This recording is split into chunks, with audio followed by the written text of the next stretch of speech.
Amen. Thank you so much, Adam. Thanks to the worship team. Good morning, guys. Great to see you.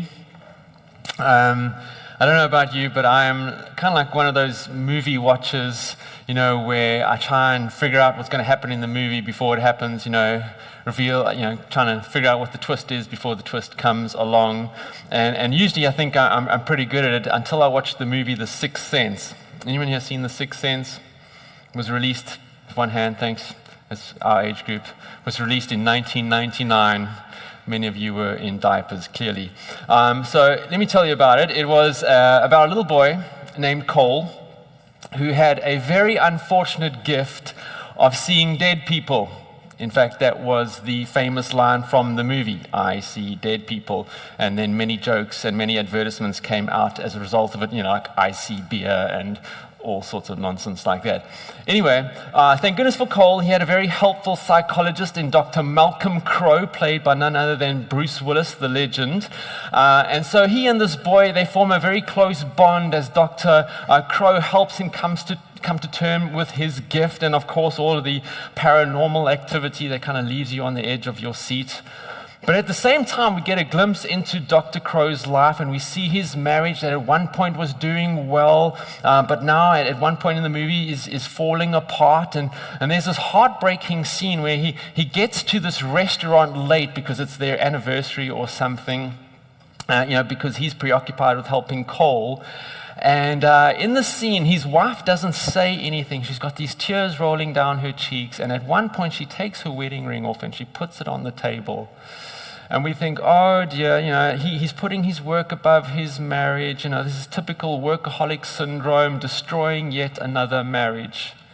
But finally, you get to the end of the movie, and what no one in the entire movie theater saw coming suddenly hits us between the eyes, and we all kind of like erupt as a choir in unison going, "No way."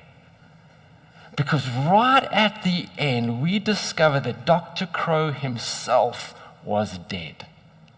And the whole time, sorry, I just gave the whole movie away if you were planning to watch it.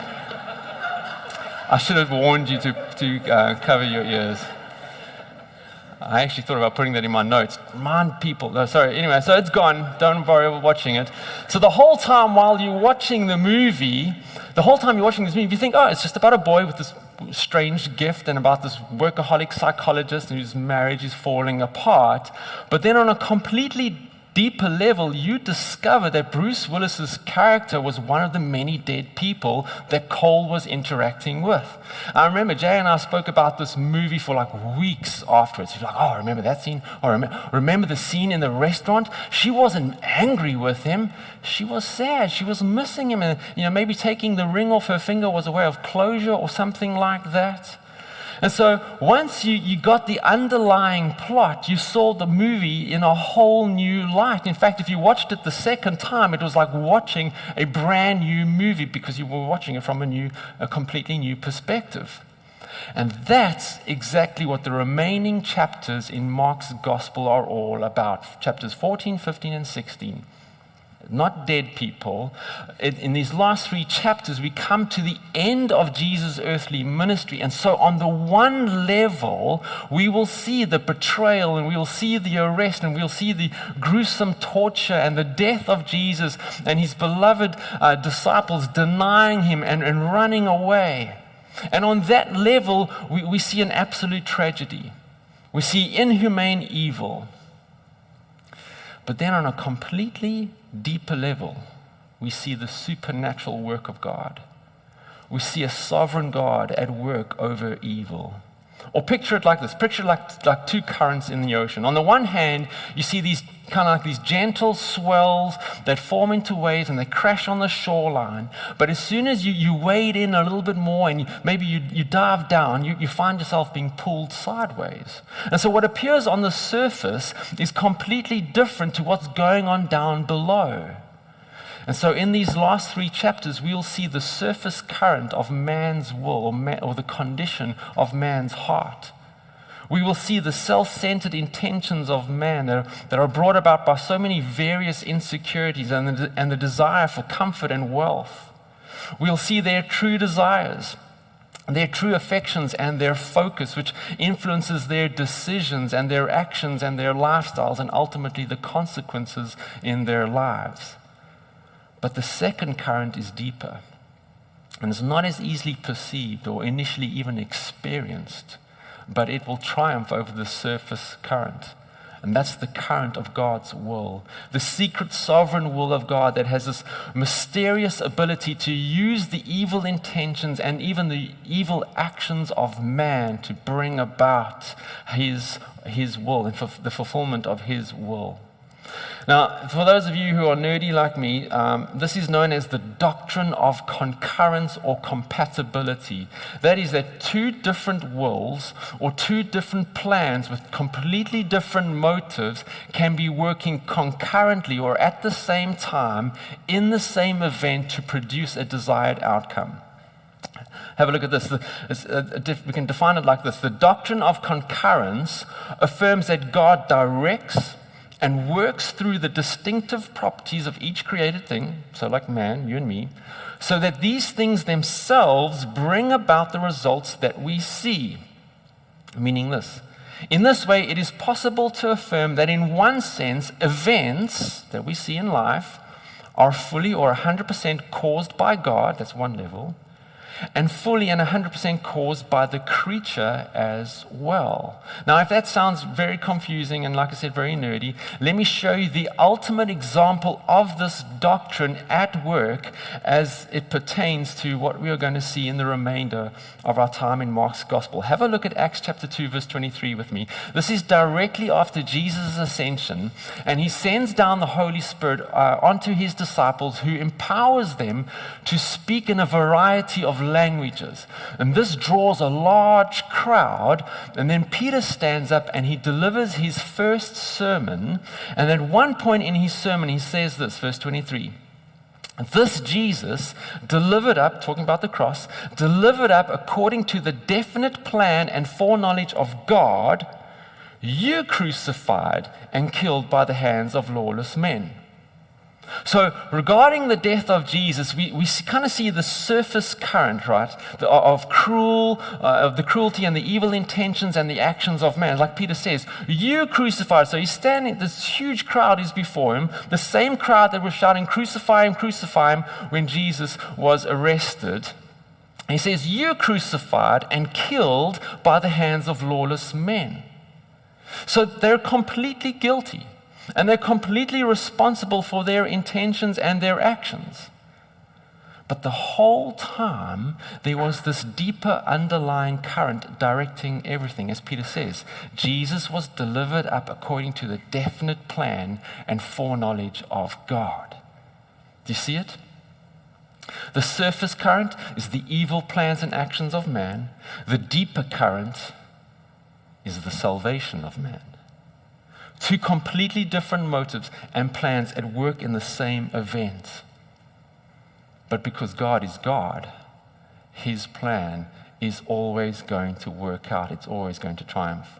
And so get used to this paradox, Sunrise. Get used to this mystery, because this is how God often works in the world. And it's often how he works in our lives. That's why we love to quote Romans 8, verse 28. And we know that for those who love God, all things work together. All things, that's the bad, the good, the ugly, everything in between. They all work together for good. Why? For those who are called according to his purpose. See, that's the big underlying current. It's his purpose. Everything is being worked out according to his purpose, which means everything will result in our good for those who love him. Now, that was a lengthy introduction, but it's going to serve as the foundation for our remaining time in Mark's Gospel. In the first half of chapter 14, which we tackle today, in the plot to kill Jesus, we are going to see the surface current or the condition of man's heart, as well as evidence of someone who experiences the underlying current of God's will and God's plan in their heart and hopefully in ours as well. So here we go. The plot to kill Jesus reveals the condition of man's heart, or we can say that the currents, these pushes and these pulls in our hearts. And the first one we're going to look at is the current of envy. Then the current of love, that's the good one. And then lastly, the current of betrayal. And scholars like to call this the Marconian sandwich. Marconian sandwich. You have the terrible heart, and then the good heart, and then the terrible heart underneath. And we want the meaty, good heart in the middle. So here we go. The plot to kill Jesus firstly reveals a current of envy in the heart. Now, I don't need to ask for a show of hands if any of us ever struggle with envy or jealousy, or ever experienced something like that. We all seem to have this push and this pull in our hearts toward it. American author Joseph Epstein once said that of all the 7 deadly sins, envy is no fun at all. Meaning, if you struggle with gluttony, at least you will, enjoy eating yourself into a coma. But envy and jealousy are emotions, he says, that we derive no joy from. Neil Burton from Psychology Today, he says this: to feel envy, 3 conditions need to be met. First, we must be confronted with a person or persons, with something, and can be a possession, a quality, or an achievement that has eluded us. Second, we must desire that something for ourselves.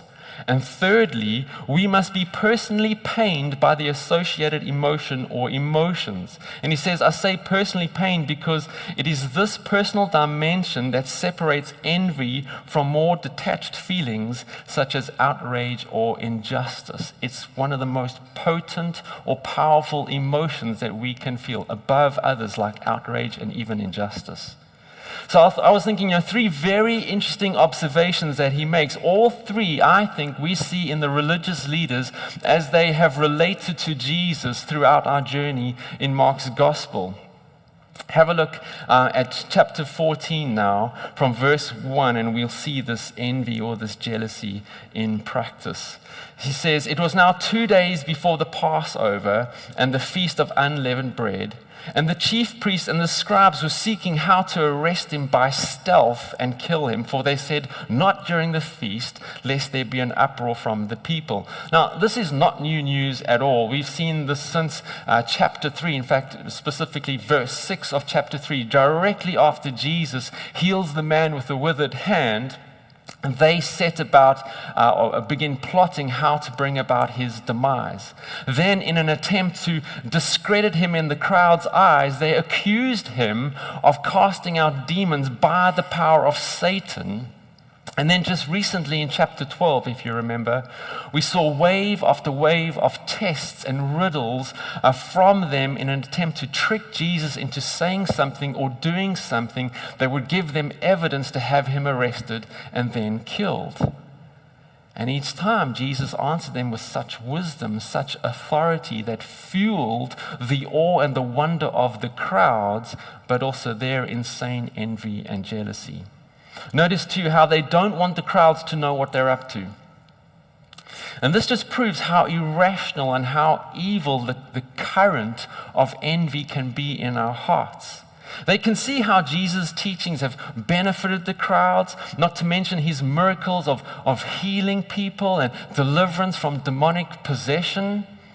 I mean, you look at that and you go like, wow, not only has he completely transformed people's lives, but this is having a ripple effect on culture and society. Why would you not want him to continue? If you were truly a loving and caring religious leader, why would you not want Jesus to continue? It's because their love wasn't truly for their people, but for themselves.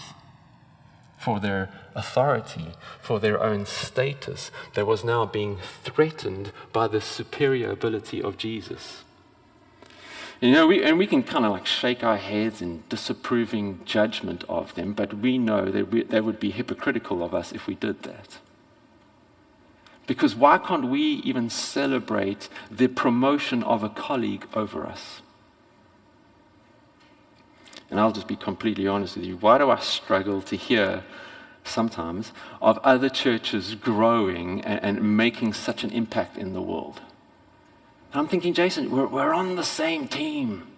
Why do I struggle with that? But there's this little voice in my head saying, oh, they're probably just entertaining people and they're not preaching the real gospel or the truth, or if we had a building, we could also do that or something like that. And so the current of envy is so strong that it defies logic and celebrating the good of others.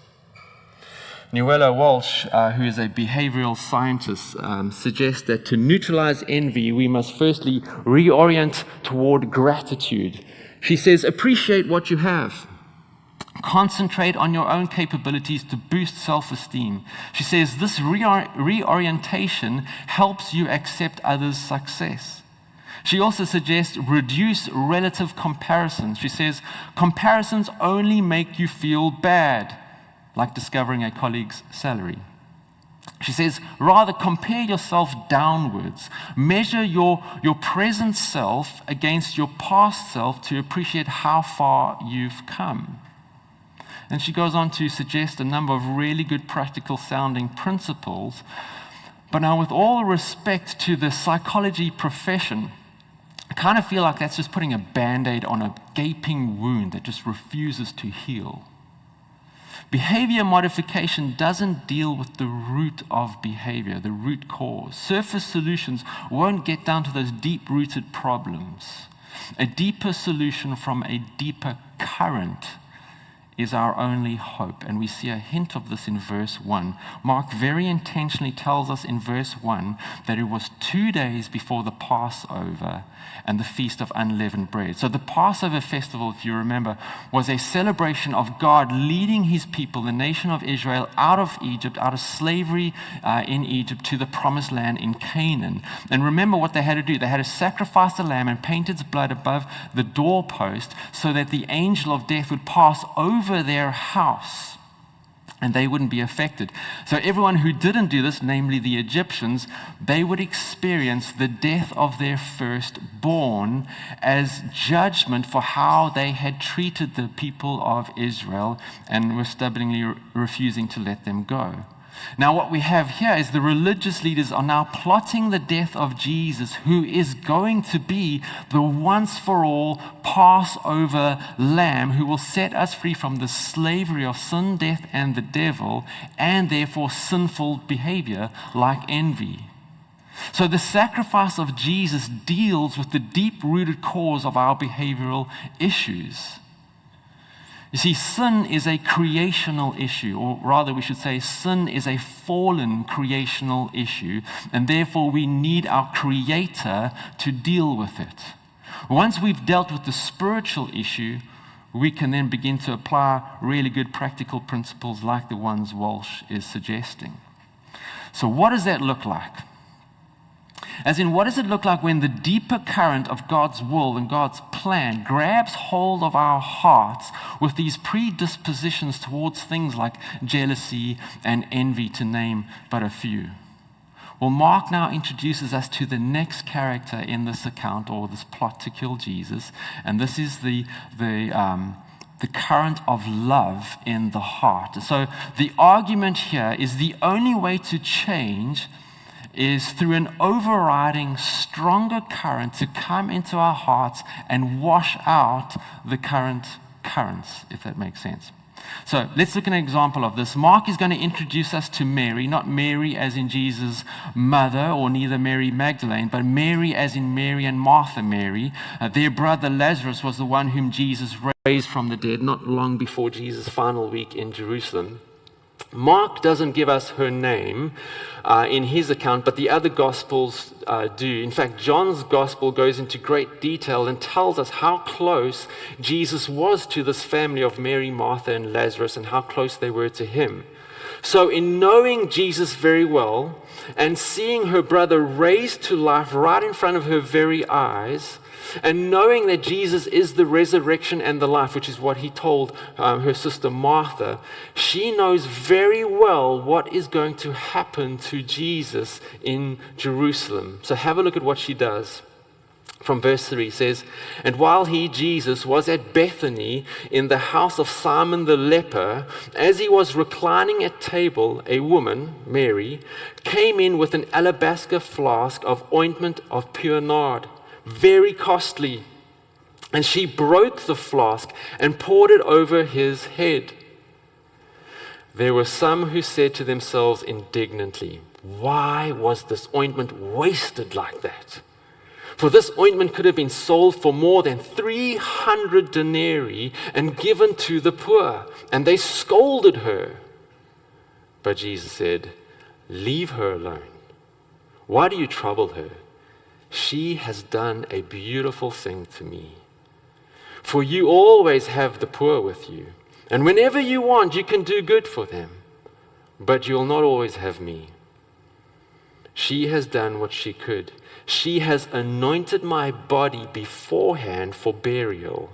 And truly I say to you, wherever the gospel is proclaimed in the whole world, what she has done will be told in memory of her.'" I love that. That's exactly what we're doing right now. And whoever else is preaching on this particular passage or reading this passage somewhere in the world, we're doing it in memory of her, what she did. So in this dinner scenario here, we see a real exposing of the various conditions of the human heart. We see them in response to the pouring out of this very expensive ointment of pure nard. And we're told it's worth over 300 denarii. Now, just to put that in perspective, 1 denarii is the equivalent of 1 day's wage. And they would work like 6 days a week back in those days. So we have the equivalent here of a year's salary.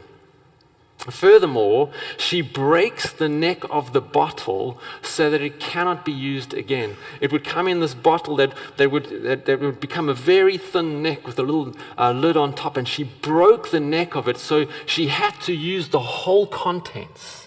You know, normally you would just kind of take the lid off, use a couple of drops, and then put the lid back on. But now, why did she have such an expensive item? We're not entirely sure, but maybe, it was something that had been passed down through the family. Maybe it was seen as a type of investment of sorts. Either way, this would have provided the family with some sort of status and financial security. And so what she was doing could be seen as a really huge risk, especially in a day and an age which was largely an agrarian economic culture, meaning so much of their livelihood was around farming, the farming of livestock or the farming of crops. And so therefore you were at the mercy of the natural elements. And then furthermore, on top of that, the nation of Israel was under the oppressive reign and rule of the Romans. And so you never knew if your property or your assets were going to be taken away from you or confiscated for no rhyme or reason. So prevailing wisdom would be saying, whoa, Mary, what you doing? No, just hide that away. Because you don't know what's going to happen. You don't know if things are going to go belly up. How nice would it be to have the security, this margin of a year's worth of salary tucked away somewhere? But instead what she does is make 2 big sacrifices. Firstly, a financial sacrifice. And then secondly, a cultural sacrifice. Daniel Aiken explains it like this. Look at this. He says, "This was done in full display of a room full of people. It was done against cultural convention, as a woman normally would not approach a man in this setting except to serve him food." So it was largely a patriarchal society. I love this. Mary cared not one whit for any of this. Jesus was her Lord and Master. She deeply loved him and would have done anything for him. And she did not care who heard or saw. Her devotion to him trumped all others. She wanted everyone to know the inestimable value that she placed on Jesus. So she went public.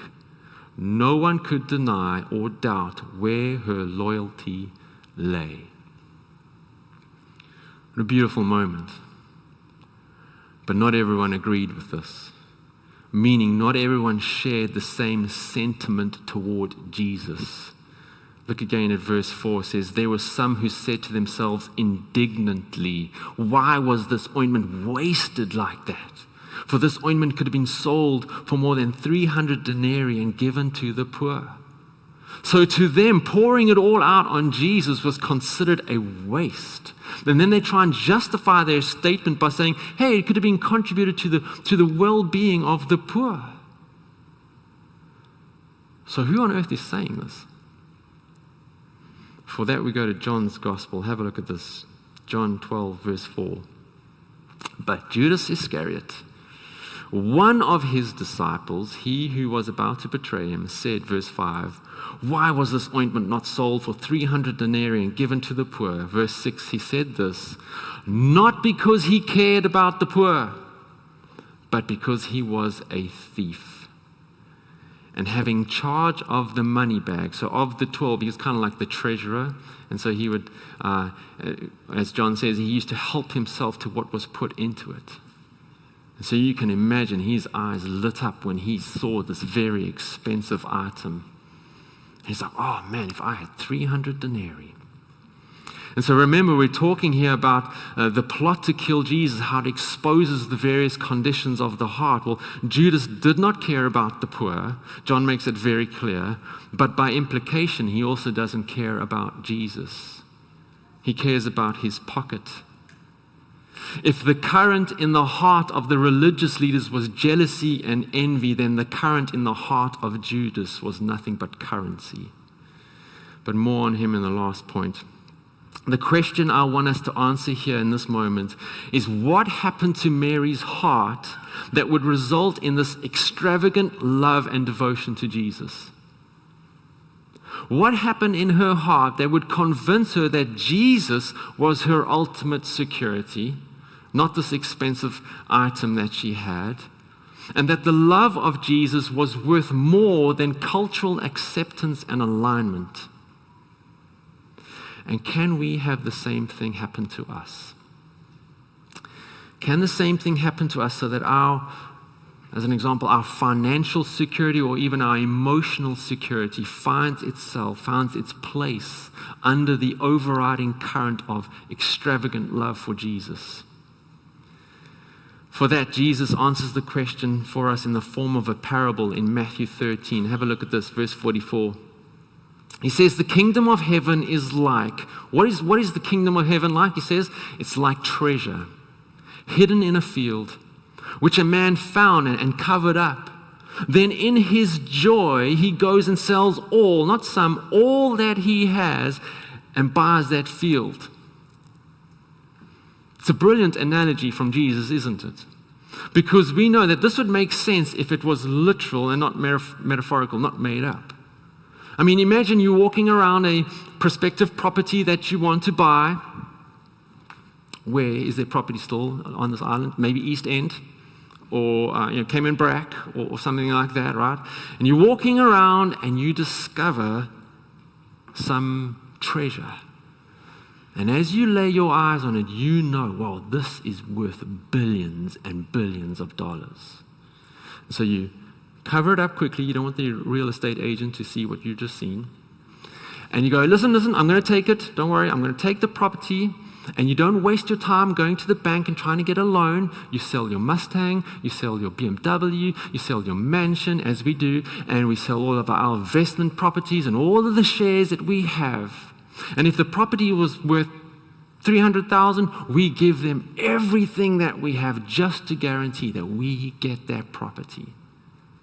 And there's no doubt, there's no fear in our minds like, maybe I'm making a mistake. What if this goes all wrong? No. You are filled with a joy that you've never experienced before because you know what you saw. You know what you discovered. And you know what you are getting is worth infinitely more than you've ever had or ever could have. That's the crux of the matter, Sunrise. Do we see the King and his kingdom like that? Because Jesus says, hey, my kingdom is like a treasure. And if he's saying it, then we know it is of infinite worth and beauty. And we know that whenever we discover something of infinite worth and beauty, something so valuable, the corresponding emotion is always joy. Not like, seen it before. No, it's joy. And the corresponding action is one of sacrifice, because he says he went and sold all that he had. This discovery is changing his entire life. There's no going back, because there's nothing to go back to. It's all been sold. It's all about going forward in a new life. On a very, very small scale, it's like when Jay and I, we pay for the presents or gifts for our girls, or we pay for extra murals for them to do. And the action is one of sacrifice. The bank account tells us, factually, this is a sacrifice. But emotionally, it's one of joy, because of our overriding love and joy for Paige and Emma.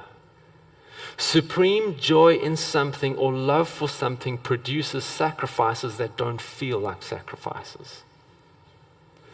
That will tell you who or what is king over your life. Follow the breadcrumbs of your joy and your sacrifices, and you will discover what is king over your life and what kingdom you are in. Well, what happens, Jason, if I do that? If I follow the breadcrumbs of my joy and my sacrifices, and I discover that at the end of the path, it's not Jesus, but it's me, or my career, or this, or that. Firstly, do you want Jesus to be the ultimate treasure of your life? That's the first and simple question that you have to answer. Secondly, to butcher a quote from Tim Keller, we need to realize that even good things like career and family, if they become the ultimate thing, they become a bad thing. And thirdly, the question then becomes, well, how do you see Jesus and his kingdom as the all-supreme treasure? How do we make him the all-supreme treasure of our lives? This is the question we have to answer and spend the rest of our lives living out. So let's go back to Mary. What exactly did she discover about Jesus? Verse 6, but Jesus said, leave her alone. Why do you trouble her? She has done a beautiful thing to me. He says, you'll always have the poor, and whenever you want, you can do good for them. And so that's important to Jesus, but here's the main point he's making here. But you will not always have me. She has done what she could. So what does she know and therefore acted on?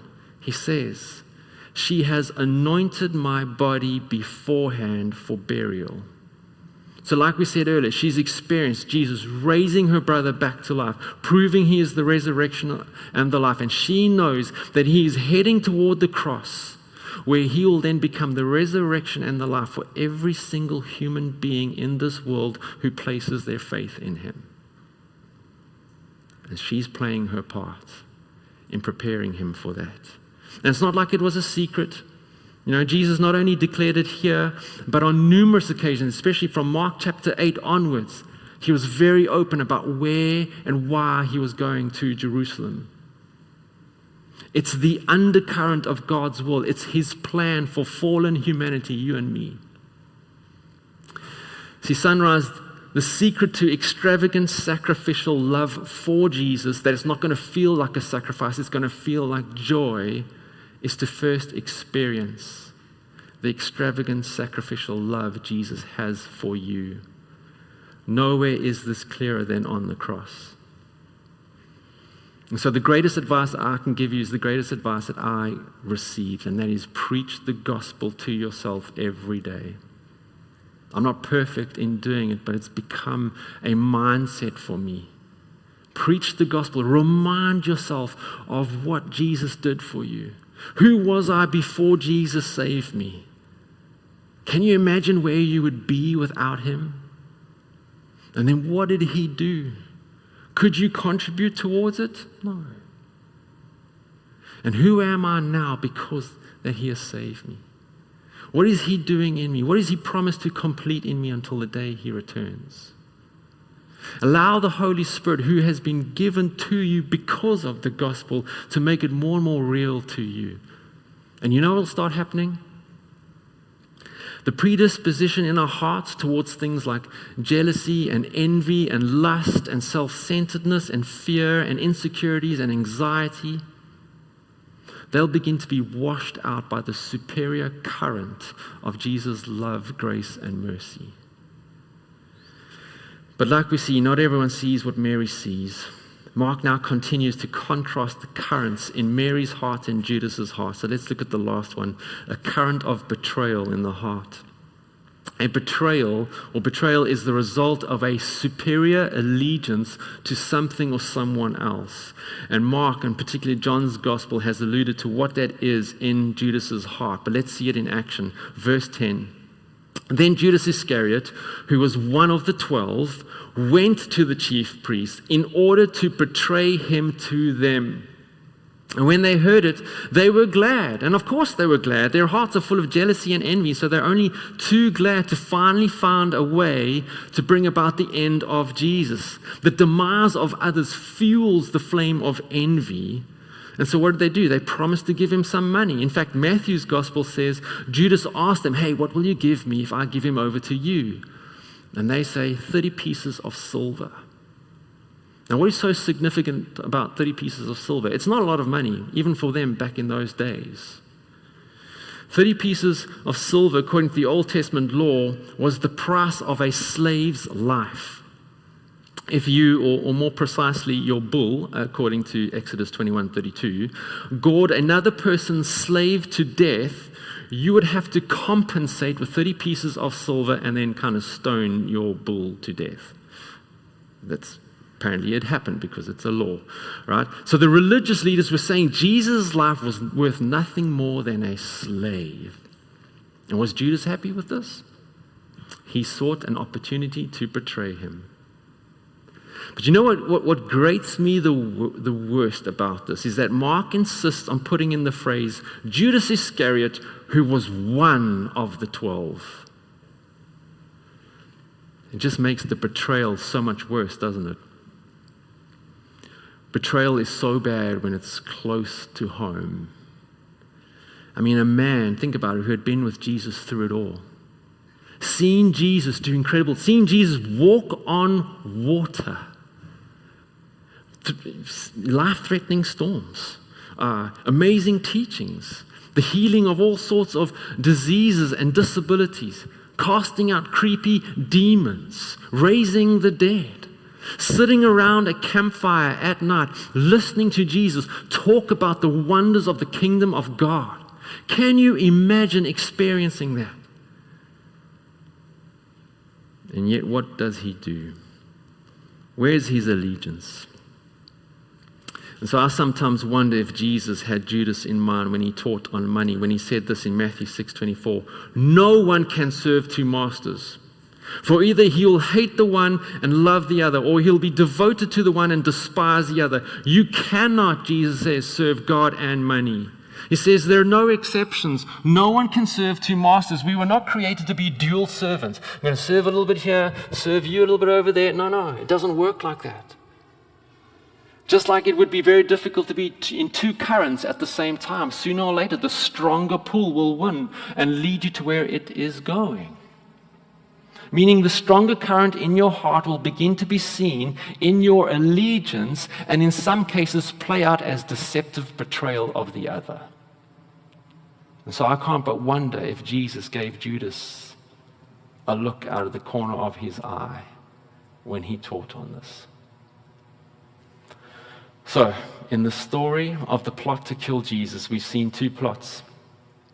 Kind of like the surface plot where the envious hearts of the religious leaders and the heart of betrayal in Judas thought everything was going according to their plan, or to use our movie analogy, going according to their screenplay. But just like in the movie The Sixth Sense, we see there's a mysterious twist. What we see in the loving heart of Mary is a glimpse into the real screenplay. Yes, Jesus ended up on the cross, but not as his ultimate demise, but as his ultimate triumph. The ultimate twist of the cross is that it becomes the way of salvation for the world. The cross becomes the way we are forgiven and the power by which we no longer now have to live according to the surface currents in our hearts. Because here's what's going to happen tomorrow, sunrise, or the next day, or in the coming weeks or in the coming years, you'll go to work and you'll find out that a colleague got a promotion over you. And there will be this pull in your heart that wants to respond with jealousy and envy, and maybe even the temptation to say something or do something to prove that they weren't worthy of it. Or maybe you hear about someone who is in great need, and this voice pops into your head that says, oh, you can't do this. If you help them, then you're not going to have enough for yourself. Or if you help them, you're not going to have any financial security for yourself. What if things go wrong? Just pretend like you didn't hear, just walk on by. But because of the cross, we realize, wait a minute, that's not my screenplay anymore. Because of my heart is now under the current of Jesus, I am actually free to celebrate my colleague. Hey, I'm in a different screenplay. I'm in a different flow here. So I am free to celebrate that colleague's success. Because my career, my life is written into a different play, a different screenplay, a different flow. And I can be a wise and good steward of my time and finances and contribute to the needs around us because my security is in Jesus, who's directing my life. So, who do you say I am? I can say it like this. Because you are writing your own story, Jesus, we know that if we join it by faith, it will end in your glory and our ultimate good. Because he's writing his own screenplay, and we've been invited to be a part of it, we know it will always end in his glory and our ultimate good. Let's pray together.